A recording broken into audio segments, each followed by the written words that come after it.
Hello everyone, welcome to shadow broadcasting. എൻ്റെ പേര് Rajkumar T M. നമ്മൾ ജോഗ്രഫിയാണ് പഠിക്കുന്നത്. നമ്മൾ കഴിഞ്ഞ എപ്പിസോഡ്സിലായിട്ട് നമ്മൾ സോളാർ സിസ്റ്റം, സൺ, പ്ലാനറ്റ്സ് പോലുള്ള കാര്യങ്ങളാണ് പഠിച്ചിരുന്നത്. പ്ലാനറ്റ്സിന് ശേഷം നമ്മൾ മൂൺ, സണ്ണിൻ്റെയും മൂണിൻ്റെയും മൂവ്മെൻറ്റ്സ്, അതുകൊണ്ടുണ്ടാവുന്ന ഫുൾ മൂൺ, ന്യൂ മൂൺ പോലെയുള്ള സംഭവങ്ങൾ, അതേപോലെ എക്ലിപ്സുകൾ, ഇത്രയും കാര്യങ്ങൾ നമ്മൾ ഡിസ്കസ് ചെയ്തിരുന്നു. അപ്പോൾ ഇത്രയും കാര്യങ്ങൾ പഠിച്ചപ്പോഴും സോളാർ സിസ്റ്റത്തിലെ വൺ ഓഫ് ദി മേജർ പ്ലാനറ്റായ നമ്മളൊക്കെ ജീവിച്ചിരിക്കുന്ന എർത്തിനെ പറ്റി ഞാൻ അധികം ഒന്നും പറഞ്ഞില്ല. കാരണം എർത്തിനെ പറ്റി കുറേയൊക്കെ നമുക്ക് അറിയാവുന്നതാണ്. മാത്രമല്ല, എർത്ത് നമ്മളെ സംബന്ധിച്ചോളം ഇത്തിരി ഇമ്പോർട്ടൻ്റ് ആണ്. മറ്റുള്ളവരെ വെച്ച് നോക്കുമ്പോൾ അതിനൊക്കെ കുറച്ചുകൂടി സിഗ്നിഫിക്കൻ്റ് ആണല്ലോ. അപ്പോൾ അതുകൊണ്ടാണ് ഞാൻ എർത്തിനെ ലാസ്റ്റിലേക്ക് കുറച്ചുകൂടി കഴിഞ്ഞ ഏറ്റവും അവസാനം പറയാമെന്ന് വിചാരിച്ചത്. അപ്പോൾ നമുക്ക് എർത്തിനെ പറ്റിയുള്ള ഡീറ്റെയിൽസ് ആണ് നമ്മൾ ഇന്നത്തെ ഈ എപ്പിസോഡ് നോക്കാൻ പോകുന്നത്. ഓക്കെ, നമുക്ക് എർത്തെ ഒരു പ്ലാനറ്റ് എന്ന രീതിയിൽ എർത്ത് എങ്ങനെയാണ്, എർത്തിൻ്റെ റൊട്ടേഷൻ എങ്ങനെയാണ്, എർത്തിൻ്റെ റെവല്യൂഷൻ എങ്ങനെയാണ്, അതുകൊണ്ട് എർത്തിൽ എന്തൊക്കെ ഇമ്പാക്ട്സ് ഉണ്ടാകുന്നു എന്നുള്ള കാര്യങ്ങളാണ് നമ്മൾ ഇന്നത്തെ ഈ ഒരു എപ്പിസോഡിൽ നോക്കുവാൻ പോകുന്നത്. So will start with earth. നോക്കുക, എർത്തിനെ നോക്കിക്കഴിഞ്ഞാൽ earth is the third planet in our solar system. നമ്മുടെ സോളാർ സിസ്റ്റത്തിൽ സണ്ണിൽ നിന്ന് നോക്കുമ്പോൾ മൂന്നാമത്തെ പ്ലാനറ്റ് ആണ് എർത്ത്. നമ്മൾ ഇന്നർ പ്ലാനറ്റ്സ്, ഔട്ടർ പ്ലാനറ്റ്സ് ഒരു ക്ലാസിഫിക്കേഷൻ പഠിച്ചിരുന്നല്ലോ. അപ്പോൾ ഇന്നർ പ്ലാനറ്റ്സിൽ വരുന്ന മെർക്കുറി, വീനസ്, എർത്ത്, മാർസ്. അപ്പോൾ മെർക്കുറിക്കും വീനസിന് ശേഷം വരുന്ന മൂന്നാമത്തെ ആളാണ് നമ്മുടെ എർത്ത് എന്ന് പറയുന്നത്. And it is the fifth largest planet. സൈസിൽ നോക്കിക്കഴിഞ്ഞാൽ അഞ്ചാമത്തെ ഏറ്റവും വലിയ പ്ലാനറ്റ് ആണ് എന്ത്, എർത്ത് എന്ന് പറയുന്നത്. Okay, fifth largest planet. എർത്തിന്റെ ഈ പിക്ചർ നോക്കൂ. ഈ ഒരു പിക്ചർ ആക്ച്വലി സ്പേസിൽ നിന്ന് എർത്തിനെ നമുക്ക് എങ്ങനെയാണ് കാണുവാൻ പറ്റുക എന്നുള്ളതാണ് ഈ ഒരു പിക്ചർ കാണിക്കുന്നത്. അപ്പോൾ ഈ ഒരു പിക്ചർ നോക്കിക്കഴിഞ്ഞാൽ you can see earth in blue colour, അല്ലെ? എർത്തിനെ കൂടുതലും ഒരു ബ്ലൂ കളറിലാണ് നമുക്ക് കാണുവാൻ സാധിക്കുന്നത്. അപ്പോൾ എന്തുകൊണ്ടാണ് ഈ എർത്തിനെ ബ്ലൂ കളറിൽ കാണുവാൻ സാധിക്കുന്നത്? കാരണം എർത്ത് എന്ന് പറയുന്ന ഒരു പ്ലാനറ്റിന്റെ almost 70% is covered with water. എർത്തിന്റെ 70% വെള്ളമാണുള്ളത്. 70% വെള്ളം എന്ന് പറയുമ്പോൾ ആ വാട്ടർ ആണ് നമുക്ക് എന്ത്, ബ്ലൂ കളറിൽ കാണുന്നത്. അതുകൊണ്ട് എർത്തിനെ നമ്മൾ എങ്ങനെ വിളിക്കും? Earth is also called as blue planet. Earth blue planet എന്നുള്ള പേരിലും അറിയപ്പെടുന്നുണ്ട്. അപ്പൊ നോക്കുക, എർത്തിലെ 70% കവേർഡ് വിത്ത് വാട്ടർ ആണ്. അതുകൊണ്ട് earth is also called as blue planet. ഇനി എർത്തിന്റെ ഷേപ്പ് നോക്കുകയാണെങ്കിൽ എന്താണ് എർത്തിന്റെ ഷേപ്പ്? നമുക്ക് കാണുമ്പോൾ ഒരു സ്പിയർ പോലെ തോന്നും, അല്ലെ? ഒരു ഗോളം, അല്ലെ? ഒരു ബോൾ പോലെയുണ്ട് എർത്ത്. പക്ഷേ എർത്തിനെ നമ്മൾ സ്പിയർ എന്നുള്ള പേരിൽ പഠിക്കരുത്. എർത്തിന്റെ ആ ഒരു ഷേപ്പിനെ സ്പിയർ എന്നല്ല പറയാം. എർത്ത് ഒരു പെർഫെക്റ്റ് സ്പിയർ അല്ല. ബേസിക്കലി നമുക്ക് ഈ ഫിഗറിൽ നോക്കുമ്പോൾ അങ്ങനെ തോന്നുമെന്നുണ്ടെങ്കിലും earth is not a perfect sphere. എർത്തിന്റെ ഷേപ്പിന് നമ്മൾ പറയുന്ന പേരാണ് geoid. Okay, the shape of earth is geoid. നോക്കുക, ദ ഷേപ്പ് ഓഫ് എർത്തിനെ നമ്മൾ എന്ത് പറയും? ജിയോയിഡ് എന്നാണ് എർത്തിന്റെ ഷേപ്പിന് പറയാം. അപ്പോൾ എന്താണ് ഈ ജിയോയിഡ്? ഓക്കെ, സോ എർത്തിന്റെ ഷേപ്പ് നമ്മൾ വരയ്ക്കുകയാണെങ്കിൽ എർത്തിന്റെ രണ്ട് അറ്റവും, two sides of earth. Okay, two sides എന്ന് പറഞ്ഞാൽ നമ്മൾ പോൾസ് എന്ന് പറയും. നിങ്ങൾ പോൾസ് എന്നുള്ള വാക്ക് കേട്ടിട്ടുണ്ടാവുമല്ലോ. ആ പോൾസ് എന്ന് പറയുന്ന ഭാഗം ഇത്തിരി ഫ്ലാറ്റൻഡ് ആണ്. ഓക്കെ, നോർത്ത് പോളും സൗത്ത് പോളും ഇത്തിരി ഫ്ലാറ്റൻഡ് ആണ്. അത് മാത്രമല്ല, എർത്തിന്റെ സെന്റർ ഭാഗം നമ്മൾ ഇക്വേറ്റർ എന്ന് പറയും. ഇക്വേറ്ററിന്റെ ഭാഗം ഇത്തിരി കർവ്ഡുമാണ്. ഇത്രയും കർവ്ഡ് അല്ല, ഞാൻ മനസ്സിലാക്കാൻ വേണ്ടി എക്സാഗ്രേറ്റ് ചെയ്ത് വരച്ചതാണ്. അപ്പോൾ പോളിന്റെ റീജിയൻ കുറച്ച് ഫ്ലാറ്റൻഡ് ആണ്, നേരെ മറിച്ച് ഇക്വേറ്ററിന്റെ റീജിയൻ ഇത്തിരി കർവ്ഡുമാണ്. അപ്പോൾ ഇത്ര flattened at the Paul's, curved at the equator, ആ ഒരു ഷേപ്പിനെയാണ് നമ്മളെന്ന് പറയുക, ജിയോയിഡ് എന്ന് പറയാം. നിങ്ങൾ ഫുട്ബോൾ കളിച്ചിട്ടുണ്ടാവുമല്ലോ. ഫുട്ബോൾ കളിക്കുമ്പോൾ ഫുട്ബോളിലെ കുറച്ച് എയർ കുറഞ്ഞ ബോളാണെന്ന് വിചാരിക്കുക. കുറച്ച് എയർ കുറവുണ്ട്. ആ ബോളിനെ നമ്മൾ രണ്ട് സൈഡിൽ നിന്നും പ്രസ് ചെയ്ത് എങ്ങനെ ഉണ്ടാവും? ആ രണ്ട് സൈഡ് പ്രസ് ചെയ്യുന്ന സൈഡ് ഫ്ലാറ്റ് ആയിപ്പോവും, നേരെ മറിച്ച് ഇപ്പർ സൈഡിൽ ഇങ്ങനെ വീർത്ത് വരും. അപ്പോൾ അങ്ങനത്തെ ആ ഒരു ഷേപ്പിന് പറയുന്ന പേരാണ് എന്ത്? Geoidical shape. So earth is basically a geoid. അപ്പോൾ എർത്തിന്റെ ഷേപ്പ് ചോദിക്കുമ്പോൾ ഇനി സ്പിയർ എന്ന് പറയരുത്. എർത്തിന്റെ ഷേപ്പ് എന്താ? ജിയോയിഡ് ആണ്. So our earth is flattened at the poles and curved at the equator. Hence the shape of our earth is geoid.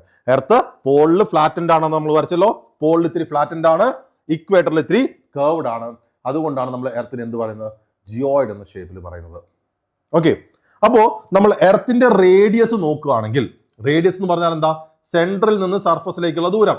ഇപ്പൊ നമ്മൾ ജിയോയിഡിക്കൽ ഷേപ്പായിട്ട് നമ്മൾ എർത്തിനെ കൺസിഡർ ചെയ്യുമ്പോൾ എർത്തിന്റെ സെൻട്രൽ നിന്ന് റേഡിയസ് നോക്കുകയാണെങ്കിൽ നമ്മൾ പറഞ്ഞു ഇക്വേറ്റർ ഇത്തിരി കർവ്ഡ് ആണെന്ന്, അല്ലെ? ഇക്വേറ്ററിന് ഇത്തിരി കർവ് ഉണ്ടെന്ന് പറഞ്ഞു. അപ്പൊ അതുകൊണ്ട് തന്നെ radius of the earth at equator will be greater than radius of earth at the poles. എർത്തിന്റെ radius at equator will be greater than എർത്തിന്റെ റേഡിയസ് അറ്റ് പോൾസ്. സോ എർത്തിന്റെ റേഡിയസ് എല്ലായിടത്തും ഒരേപോലെ അല്ല, ഇക്വേറ്ററിൽ കൂടുതലും പോൾസിൽ കുറവാണ്. എന്താ റേഡിയസ്? എർത്തിന്റെ സെൻട്രൽ പോയിന്റിൽ നിന്ന് സർഫസിലേക്കുള്ള ദൂരം. അപ്പോൾ എർത്തിനെ പറ്റി നമ്മൾ പറഞ്ഞ കാര്യങ്ങൾ എന്തൊക്കെയാ? തേർഡ് പ്ലാനറ്റ് ആണ് സോളർ സിസ്റ്റത്തിലെ. 5th ലാർജസ്റ്റ് പ്ലാനറ്റ് ആണ്. 70% മേലെ കവേർഡ് വിത്ത് വാട്ടർ ആണ്. അതുകൊണ്ട് എർത്തിനെ നമ്മൾ ബ്ലൂ പ്ലാനറ്റ് എന്നുള്ള പേരിൽ പറയും. ആൻഡ് പോൾസിൽ ഫ്ലാറ്റൻഡും ഇക്വേറ്ററിൽ കർവ്ഡുമാണ് നമ്മുടെ എർത്ത്. അതുകൊണ്ട് എർത്തിന്റെ ഷേപ്പിന് നമ്മൾ പറയുന്ന പേര് ജിയോയിഡ് എന്നാണ്. ഓക്കെ, ആൻഡ് ആ ജിയോയിഡിക്കൽ ഷേപ്പുള്ള എർത്തിലെ റേഡിയസ് നോക്കിക്കഴിഞ്ഞാൽ പോൾസിൽ കമ്പാരിറ്റീവ്ലി കുറവും ഇക്വേറ്ററിൽ കമ്പാരിറ്റീവ്ലി കൂടുതലുമാണ്. ഓക്കെ, ഇനി നമുക്ക് എർത്തിന്റെ മൂവ്മെന്റ്സ് നോക്കാം. എർത്തിന്റെ മൂവ്മെന്റ്സിൽ ഏറ്റവും ആദ്യം നോക്കുന്നത് എർത്തിന്റെ റൊട്ടേഷൻ. റൊട്ടേഷൻ എന്ന് പറഞ്ഞാൽ എന്താ? Earth is spinning in its on axis. Okay, earth is spinning on its on axis. അതായത് ഞാനാണ് എർത്ത് സങ്കല്പിക്കുക. അപ്പൊ ഞാൻ ഇങ്ങനെ നിന്ന് വട്ടം കറങ്ങുന്നതിനാണ് നമ്മൾ എന്ത് പറയുക? റൊട്ടേഷൻ. ഞാനിപ്പോൾ കറങ്ങുന്നത് പോലെ എർത്ത് നിന്ന് കറങ്ങുന്നതുണ്ട്. അതാണ് എർത്തിന്റെ റൊട്ടേഷൻ എന്ന് പറയുന്നത്. അപ്പോ എർത്ത് ഈ spinning on its on axis, അതാണ് എർത്തിന്റെ റൊട്ടേഷൻ. അപ്പോൾ ഇവിടെ ആക്സിസ് എന്ന് പറഞ്ഞൊരു വാക്ക് ഉപയോഗിച്ചിട്ടുണ്ട്. You can see axis. എന്താണ് ആക്സിസ് എന്ന് പറഞ്ഞു കഴിഞ്ഞാൽ? What is an axis? അപ്പോൾ ആക്സിസ് എന്താണെന്ന് നോക്കുവാണെങ്കിൽ, ഇപ്പൊ സപ്പോസ് ഇതാണ് നമ്മളുടെ earth. Okay, you can see നമ്മൾ എർത്ത് വരച്ചിട്ടുണ്ട്. സപ്പോസ് ഞാൻ ഈ എർത്തിന്റെ നോർത്ത് പോളിൽ കൂടെ കടന്നു പോകുന്ന ഒരു ലൈൻ എർത്തിന്റെ സെൻട്രലിൽ കൂടെ കടന്ന് സൗത്ത് പോളിൽ കൂടെ കടന്നു പോകുന്നതായിട്ട് വരച്ചു കഴിഞ്ഞാൽ ഇതിനെയാണ് നമ്മൾ എന്ത് പറയുക? എർത്തിന്റെ ആക്സിസ് എന്ന് പറയുക. ഓക്കെ, ഞാനൊരു എർത്തിന്റെ നോർത്ത് പോളിനെ കൂടെ കടന്ന് സൗത്ത് പോളിൽ കൂടെ കടന്നു പോകുന്ന ഒരു ലൈൻ വരച്ചു. അത് എർത്തിന്റെ സെൻട്രലിൽ കൂടെ ആയിരിക്കും കടന്നു പോകുന്നുണ്ടാവുക. അതിനെയാണ് നമ്മൾ എന്ത് പറയുക? Axis of earth. This is the axis of earth. നിങ്ങൾ എല്ലാവരും ഗ്ലോബ് കണ്ടിട്ടുണ്ടാവുമല്ലോ. ഗ്ലോബ് എങ്ങനെ ഇരിക്കുന്നത്? ഗ്ലോബിന് രണ്ട് സൈഡിലും ഇങ്ങനെ ഒരു പോയിന്റ് വെച്ച് ഫിക്സ് ചെയ്തിട്ടുണ്ടാവും. എന്നിട്ട് ആ ഗ്ലോബ്, ആ എർത്തിന്റെ ഷേപ്പുള്ള ഗ്ലോബ് അവിടെ ഇരിക്കുന്നുണ്ടാവും. നമ്മൾ ഇങ്ങനെ കറക്കുമ്പോൾ ഈ രണ്ട് പോയിന്റ് ഫിക്സ് ചെയ്തതിന്റെ ബേസിലാണ് അത് കിടന്ന് കറങ്ങുക. ഈ രണ്ട് പോയിന്റ് ഒരു സ്ട്രെയിറ്റ് ലൈനായിട്ട് വരച്ചിട്ട് എർത്തിന്റെ ഉള്ളിൽ കൂടെ പോകുന്നുണ്ടെങ്കിൽ അതിനെയാണ് നമ്മൾ എന്ത് പറയുക? ആക്സിസ് എന്ന് പറയുക. അപ്പോൾ ആക്സിസിനെ ബേസ് ചെയ്തിട്ടാണ് എന്ത്? എർത്ത് സ്പിൻ ചെയ്യുന്നത്. So earth is spinning on its on axis. അതിനെയാണ് നമ്മൾ എന്ത് പറയുക? Rotation. Earth rotation. So Earth's axis is an imaginary line that runs through the center of the earth from the north pole to the south pole around which earth rotates. അതായത് north പോളിൽ നിന്ന് south പോളിലേക്ക് കടന്നു പോകുന്ന ഒരു line, എർത്തിന് സെൻട്രലിൽ കൂടെ കടന്നു പോകുന്ന line, ആ ലൈനെ base ചെയ്തിട്ടാണ് എർത്ത് റൊട്ടേറ്റ് ചെയ്യുക. ആ ലൈനെ നമ്മൾ വിളിക്കുന്ന പേരാണെന്ത്? ആക്സിസ് എന്ന് പറയുന്നത്. സോ നോക്കുക, ഇവിടെ കണ്ടോ, ഈ ഒരു ലൈൻ കണ്ടില്ലേ? ഈ ലൈനെയാണ് നമ്മൾ എന്ത് പറയുന്നത്? Earth axis. ഇവിടെ മാർക്ക് ചെയ്തിരിക്കുന്നു. It's known as the earth axis.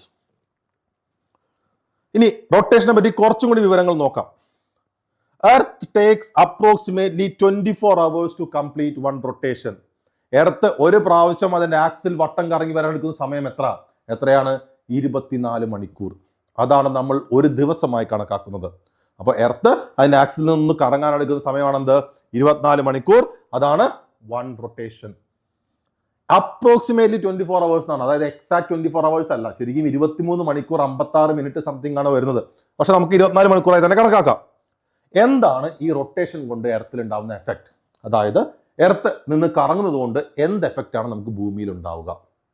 Okay, suppose ഞാനാണ് എർത്ത്, നിങ്ങളാണ് സൺ. അപ്പോൾ നിങ്ങളുടെ വെളിച്ചം എൻ്റെ ശരീരത്തിൽ ഏത് ഭാഗത്തൊക്കെ വീഴുന്നോ അവിടെയായിരിക്കും ഡേ. നേരെ മറിച്ച് വെളിച്ചം വീഴാത്ത സൈഡൊക്കെ എന്തായിരിക്കും? നൈറ്റ്. അപ്പോൾ ഞാൻ ഇങ്ങനെ നിൽക്കുമ്പോൾ എൻ്റെ ഫ്രണ്ട് സൈഡിൽ ഡേ ആയിരിക്കും, ബാക്ക് സൈഡിൽ നൈറ്റ് ആയിരിക്കും. ഞാൻ എർത്താണ്. ഞാൻ സ്പിൻ ചെയ്യുമ്പോൾ കുറച്ച് കറങ്ങി കഴിയുമ്പോൾ എൻ്റെ ഈ സൈഡിലായിരിക്കും ഡേ, ഇപ്പർ സൈഡിലായിരിക്കും നൈറ്റ്. കുറച്ചും കൂടി കറങ്ങി കഴിഞ്ഞാൽ എൻ്റെ ഈ സൈഡിലായിരിക്കും ഡേ, ഓപ്പോസിറ്റ് സൈഡിൽ നൈറ്റ്. കംപ്ലീറ്റ്ലി കറങ്ങി കഴിയുമ്പോൾ എൻ്റെ ബാക്ക് സൈഡിൽ ഡേ, ഫ്രണ്ട് സൈഡിൽ നൈറ്റ്.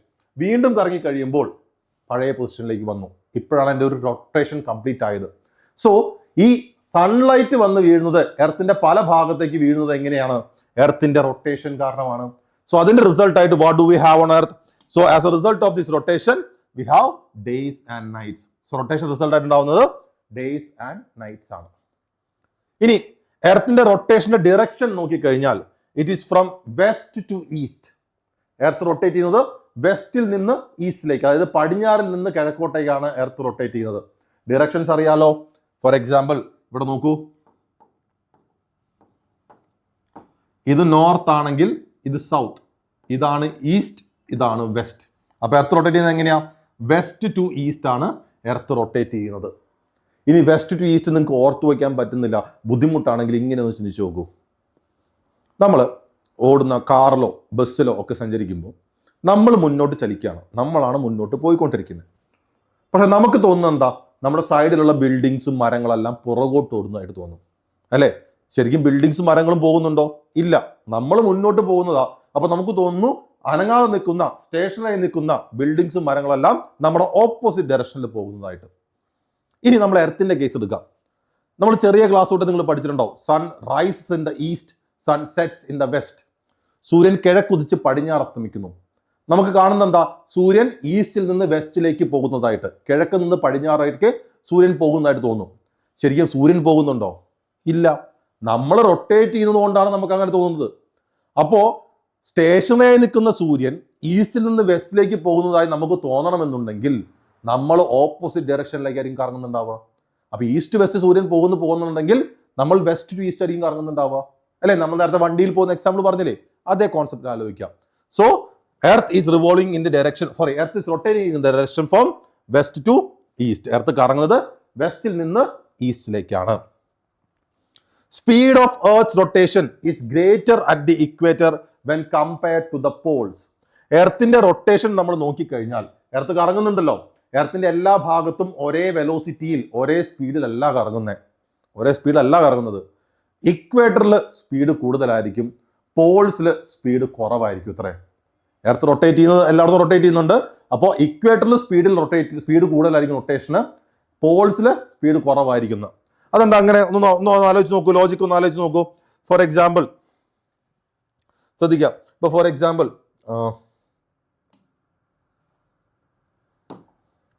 ഓക്കെ, ഇപ്പോൾ ഫോർ എക്സാമ്പിൾ നമ്മൾ എടുക്കുകയാണ്, ഇതാണ് നമ്മുടെ എർത്ത് എന്ന് വിചാരിക്കാം, ഇതാണ് നമ്മുടെ earth. Okay, this is our earth. അപ്പോൾ ഞാൻ ഈ എർത്തിൽ ഞാൻ ഇക്വേറ്ററിൽ ഒരു പോയിന്റ് മാർക്ക് ചെയ്യണം. എവിടെയാണ് ഏകദേശം ഇക്വേറ്റർ വരെ? ഈ ഒരു പോയിന്റ് മാർക്ക് ചെയ്തു. ഈ ഒരു പോയിന്റ് ഒരു റൊട്ടേഷൻ കഴിഞ്ഞ് വരാൻ എടുക്കുന്ന സമയമാണ് 24 മണിക്കൂർ. നമുക്കറിയാലോ, ഒരു റൊട്ടേഷൻ എടുക്കുന്നത് 24 മണിക്കൂർ. 24 മണിക്കൂർ കൊണ്ട് ഈ പോയിന്റ് ഇങ്ങനെ കറങ്ങി എർത്തിനെ ചുറ്റി ഇവിടെ വരണം. അപ്പോഴാണ് നമുക്കൊരു ദിവസം കഴിയുന്നത്. ഇനി ഞാൻ പോൾസിൻ്റെ അവിടെ ഒരു പോയിന്റ് എടുക്കുന്നു, ഇവിടെ. ഈ പോയിന്റും 24 മണിക്കൂർ കൊണ്ട് ഒരു കറക്കം കറങ്ങുന്നുണ്ട്, റൊട്ടേറ്റ് ചെയ്യുന്നുണ്ട്, അല്ലേ? 24 മണിക്കൂർ കൊണ്ട് ഇത് കറങ്ങുന്ന സമയമാണ് എന്ത്? ഇത്രയും എന്ന് പറഞ്ഞ് ഇത്രയും ദൂരം കറങ്ങി വരണം.